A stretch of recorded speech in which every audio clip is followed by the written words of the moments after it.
বন্ধুরা, আমি কল্যাণ আর আপনারা দেখছেন গাছের কথা ইউটিউব চ্যানেল। বন্ধুরা, আজকে আমি আপনাদেরকে আমাদের যে অ্যাডেনিয়াম গাছগুলো আছে সেই অ্যাডেনিয়াম গাছগুলোকে রিপোর্টিং করব, কিভাবে কি করছি সমস্ত কিছু আজকের এই ভিডিওতে আপনাদেরকে সমস্ত কিছু দেখিয়ে দেবো। দেখতে পাচ্ছেন অলরেডি আমার 3-4 মাসের যে অ্যাডেনিয়ামগুলো লাগানো ছিল সমস্ত গাছগুলোতে কুঁড়ি এসে গেছে, ফুলও ফুটছে, এগুলোতেও কুঁড়ি মোটামুটি এসে গেছে।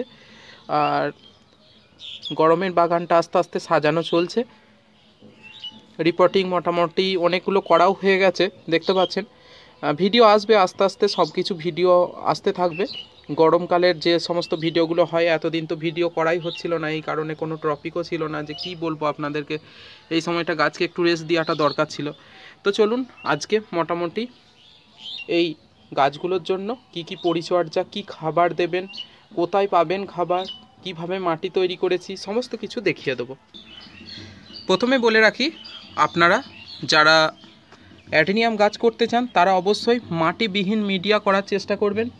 মাটি মিডিয়া হলে ভালো গাছ খুব একটা হবে না, ওই ফাঙ্গাস লাগা টেন্ডেন্সি থাকবে, গাছের পাতা বারবার খসে পড়ে যাবে, হলুদ হয়ে যাবে জল বেশি হলে। আমি যে মিডিয়াটাতে এবারে গাছ লাগিয়ে আপনাদেরকে দেখাবো সেটা হচ্ছে, এটাকে বলা হয় গ্র্যাভেলস।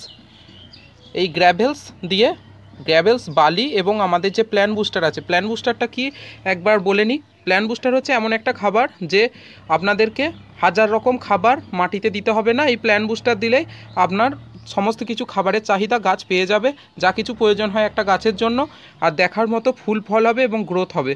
অবশ্যই এটা নেওয়ার জন্য আপনারা আমার হোয়াটসঅ্যাপ নাম্বারে যোগাযোগ করবেন। আমাকে এখানে কমেন্টে আপনারা জিজ্ঞেস করেন যে কত দাম, কী দাম, আমাকে হোয়াটসঅ্যাপে একবার যোগাযোগ করে নেবেন, তাহলে জিনিসটা পরিষ্কার হয়ে যাবে। এবার আপনাদেরকে একটা গাছ তুলে কিভাবে কি করতে হয় না হয় সমস্ত কিছু দেখিয়ে দিচ্ছি। প্রথমে মোটামুটি একটা বালতিতে বা একটা মগে জল নেবেন। জল নিয়ে এই যে গাছটা আপনাদেরকে বলেছিলাম আমার কাছ থেকে অ্যাডেনিয়াম গাছগুলো নেওয়ার পর যারা রিসেন্ট এই শীতে নিয়েছিলেন, বালিতে শুধু রাখবেন। এইভাবে বালি থেকে তুলে দেবেন, তুলে দিয়ে একটু ঝেড়ে আর এই জলটাতে ডুবিয়ে দেবেন ভালোভাবে। ডুবিয়ে এই বালিটা ভালো করে ধুয়ে নেবেন। ধুয়ে নেওয়ার পর আপনাদেরকে কি করতে হবে, এই যে এক্সট্রা গা থেকে যে শিকড়গুলো বের হচ্ছে এই শিকড়গুলোকে কিন্তু কেটে ফেলতে হবে। এই শিকড়গুলো থাকা চলবে না। এই শিকড়গুলোকে পরিষ্কার করে কেটে এই জায়গাগুলোতে ফাঙ্গিসাইডটা কিভাবে কি লাগাচ্ছি সমস্ত কিছু আপনাদেরকে দেখাচ্ছি। এবার আপনারা গাছটাকে কিছুক্ষণ জলে ভিজিয়ে রাখার পর দেখুন পরিষ্কার হয়ে গেছে। এবার এই যে এটা দিয়ে কাটারটা দিয়ে এই শিকড়গুলো কাটবো। কাটারটাকে একবার স্যানিটাইজারও দিয়ে দিতে পারেন। আমি যেটা করি সেটা হচ্ছে ফাঙ্গিসাইড জলে একবার ডুবিয়ে নিই। এটা ফাঙ্গিসাইড জলে একবার ডুবিয়ে নেওয়ার পর গাছটাকে এইভাবে রেখে আস্তে আস্তে কাটারের সাহায্যে এই যে শিকড়গুলো আছে দেখতে পাচ্ছেন, এই শিকড়গুলোকে আস্তে আস্তে কেটে দিতে হবে। এইভাবে শিকড়গুলোকে কেটে দিতে হবে। দেখুন ঠিক এইভাবে আমি প্রত্যেকটা শিকড়কে কেটে পরিষ্কার করে নেব।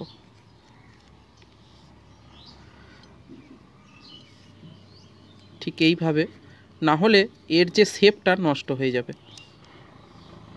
এইভাবে প্রত্যেকটা উপরের দিকের যে শিকড়গুলো আছে কেটে দেবো। নিচের দিকের শিকড়গুলোতে দেখুন কিছু কিছু পচন ধরেছে, এগুলোকেও কেটে দিতে হবে। যে যে শিকড়গুলো পচন ধরেছে দেখে মনে হচ্ছে সেগুলোকে পরিষ্কার করে কেটে দিন। এবার বাকি শিকড়গুলো যেগুলো রইল অল্প করে শিকড় রাখুন, কারণ ওদেরকেও খাবার সংগ্রহ করতে হবে। এবার কি করব আমরা, এবার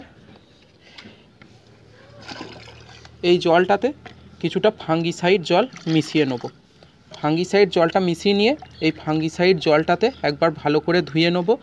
আর এটাকে মোটামুটি 5 মিনিট রেখে দিতে পারলে খুব ভালো হয়। 5 মিনিট রেখে দেওয়ার পর আপনারা কি করবেন, ফাঙ্গিসাইডের একটা ভালো মোটা পেস্ট তৈরি করবেন। সেই পেস্টটা এইভাবে নিয়ে আস্তে আস্তে এই যে সাদা অংশটা, এই সবুজ অংশটা নয় কিন্তু, এই যে মানে শিকড়ের যে অংশটা মানে মূলটার যে অংশটা, এইটাকে ভালো করে ফাঙ্গিসাইড দিয়ে একটা লেয়ার করে দিন মোটা করে। যেমন রং করা হয় সেইভাবে রং করার মতো করে পুরোপুরিভাবে এটাকে লাগিয়ে দিন। ব্যাস এইভাবে পুরোটা লাগিয়ে দিয়ে দেখতে পাচ্ছেন, ঠিক এইভাবে পুরোটা লাগিয়ে দিয়ে এটাকে একদিন রেখে দেবেন। রোদে নয় কিন্তু, একদম পরিষ্কার যেখানে বায়ু চলাচল হয় সেরকম জায়গাতে একটা শেডি প্লেসে রাখবেন। এটা শুকিয়ে যাবে আস্তে আস্তে। শুকিয়ে যাওয়ার পর এটাকে কি করতে হবে, আমাদেরকে প্রতিস্থাপন করতে হবে। আমি যেমন কিছু গাছকে এটা করেছিলাম, সেটা আপনাদেরকে দেখাচ্ছি। দেখুন, এই সমস্ত গাছগুলোকে এটাকে এইভাবে নামিয়ে রাখবেন বা কিছু একটা দিয়ে এইভাবে ঝুলিয়ে রাখবেন, যে কোনো একটা করবেন, তাহলেই হবে, কোনো অসুবিধা নেই। এবার এই গাছগুলোকে আমি করেছিলাম, দেখুন এগুলোকে কোন মাটিতে প্রতিস্থাপন করব সেটাও আপনাদেরকে দেখাবো সমস্ত কিছু। এবং এই ভিডিওটা লং হয়ে যাচ্ছে, তো সেজন্য আমরা কি করব, পরের ভিডিওতে এই গাছগুলোকে কেমন মিডিয়াতে প্রতিস্থাপন করছি সমস্ত কিছু দেখিয়ে দেবো।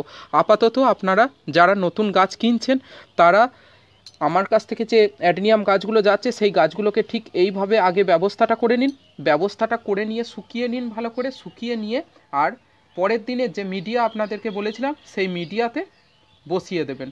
আর যাদের অলরেডি গাছ আছে, এবছর রিপোর্টিং করবেন, মানে রিপোর্টিং প্রত্যেক বছর অ্যাডেনিয়ামকে করাটাই ভালো, তাদেরকে বলছি তারা ঠিক এইভাবে 2-3 দিন আগে থেকে জল দেওয়া বন্ধ করবেন, গাছে মাটি পরিষ্কারভাবে ঝেড়ে নেবেন, ঝেড়ে নিয়ে জলে ভালো করে ধোবেন, শিকড় পচা শিকড়গুলোকে কেটে দেবেন, কেটে দিয়ে নতুন শিকড়গুলোকে বেরোতে সাহায্য করবেন। পচা শিকড়গুলো কেটে দিলেই নতুন শিকড় আস্তে আস্তে বেরিয়ে যাবে। আর আপনারা কি করবেন, ভালো করে ফাঙ্গিসাইডের পেস্ট লাগিয়ে আর রেখে দেবেন 2-3 দিন, আবার দিয়ে তারপর নতুন মিডিয়াতে, যে যেমন সিন্ডারেও করতে পারেন, গ্র্যাভেলস বালিতেও করতে পারেন। আমি 3-4 রকম মিডিয়াতে আপনাদেরকে অ্যাডেনিয়াম বসানো দেখিয়ে দেবো, যেটা আপনাদের সুবিধা হবে নেবেন। গ্র্যাভেলসও আমার কাছে পাওয়া যায়। আর এই M45 ফাঙ্গিসাইডটা লাগিয়েছি, এটা ভালো কাজ করে। M45 ফাঙ্গিসাইডও আছে আমাদের কাছে, এবং আপনারা সিন্ডারও আমাদের কাছে পেয়ে যাবেন, বালিও পেয়ে যাবেন। যে কোনো মিডিয়াতে আপনারা এই গাছকে বসান। তাহলে আজকে আমার এই ভিডিওটা আপনাদের কেমন লাগলো অবশ্যই লাইক শেয়ার কমেন্ট করে জানাবেন। আর আমার এই ভিডিওগুলো যদি আপনাদের ভালো লেগে থাকে তাহলে চ্যানেলটিকে সাবস্ক্রাইব করবেন এবং পাশে থাকা বেল আইকনটিকে ক্লিক করে রাখবেন, যাতে আমার প্রত্যেকটি ভিডিওর নোটিফিকেশন আপনার কাছে আগে পৌঁছায়। Thank you for watching my videos.